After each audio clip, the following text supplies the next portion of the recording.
ಶುಕ್ರವಾರ ಮಾರ್ಚ್ 29ರಂದು ಬೆಂಗಳೂರಿನ ಎಂ ಚಿನ್ನಸ್ವಾಮಿ ಕ್ರೀಡಾಂಗಣದಲ್ಲಿ ನಡೆದ 2024ರ ಇಂಡಿಯನ್ ಪ್ರೀಮಿಯರ್ ಲೀಗ್ IPL 10ನೇ ಪಂದ್ಯದಲ್ಲಿ ರಾಯಲ್ ಚಾಲೆಂಜರ್ಸ್ ತಂಡ ವಿರುದ್ಧ KKR ತಂಡವು ಭರ್ಜರಿ ಗೆಲುವು ಸಾಧಿಸಿದೆ.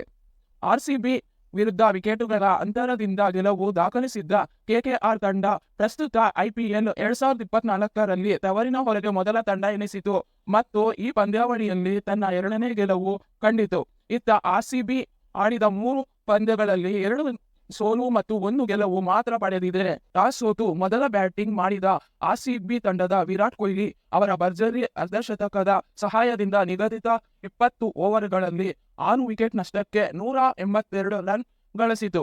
RCB ನೀಡಿದ 183 ರನ್ನುಗಳ ಸವಾಲಿನ ಗುರಿ ಬೆನ್ನಟ್ಟಿದ್ದ ಕೋಲ್ಕತ್ತಾ ನೈಟ್ ರೈಡರ್ಸ್ ತಂಡ ಸುನಿಲ್ ನಾರಾಯಣ್ ಮತ್ತು ವೆಂಕಟೇಶ್ ಅಯ್ಯರ್ ಅವರ ಸ್ಫೋಟಕ ಬ್ಯಾಟಿಂಗ್ ನೆರವಿನಿಂದ 16.5 ಓವರ್ಗಳಲ್ಲಿ 3 ವಿಕೆಟ್ ಕಳೆದುಕೊಂಡು ಗೆಲುವಿನ ಗಡಿ ತಲುಪಿತು. ತೀರಾ ಕೆಟ್ಟ ಬೌಲಿಂಗ್ ಪ್ರದರ್ಶನ ನೀಡಿದ RCB ತಂಡ ಆರಂಭದಿಂದಲೇ ರನ್ನುಗಳನ್ನು ಬಿಟ್ಟುಕೊಟ್ಟಿತು. KKR ತಂಡ ಬ್ಯಾಟಿಂಗ್ಗಳು ಅಕ್ಷರಶಃ RCB ಬೌಲರ್ಗಳ ಮೇಲೆ ಸವಾರಿ ಮಾಡಿದರು. KKR ಆರಂಭಿಕ ಬ್ಯಾಟರುಗಳಾದ ಸುನಿಲ್ ನಾರಾಯಣ್ ಮತ್ತು ಫಿಲ್ ಸಾಲ್ಟ್ ಉತ್ತಮ ಆರಂಭ ನೀಡಿದರು ಮತ್ತು ಈ ಜೋಡಿ ಮೊದಲು ವಿಕೆಟ್ 6.3 ಓವರ್ಗಳಲ್ಲಿ 86 ರನ್ನುಗಳ ಜೊತೆಯಾಟ ನಿರ್ಮಿಸಿತು.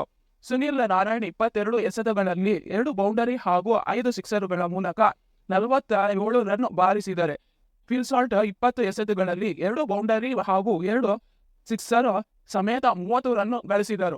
ನಂತರ ಬಂದ ವೆಂಕಟೇಶ್ ಅಯ್ಯರ್ RCB ಬೌಲರ್ಗಳನ್ನು ದಂಡಿಸಿದರು ಮತ್ತು 30 ಎಸೆತಗಳಲ್ಲಿ 3 ಬೌಂಡರಿ ಹಾಗೂ 4 ಸಿಕ್ಸರುಗಳ ನೆರವಿನಿಂದ 50 ರನ್ ಬಾರಿಸಿದರು.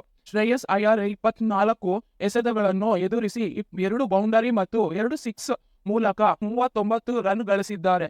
ರಿಂಗ್ ಸಿಂಗ್ 5 ರನ್ಗಳು ಗಳಿಸಿ KKR ಗೆಲುವಿಗೆ ನೆರವಾದರು.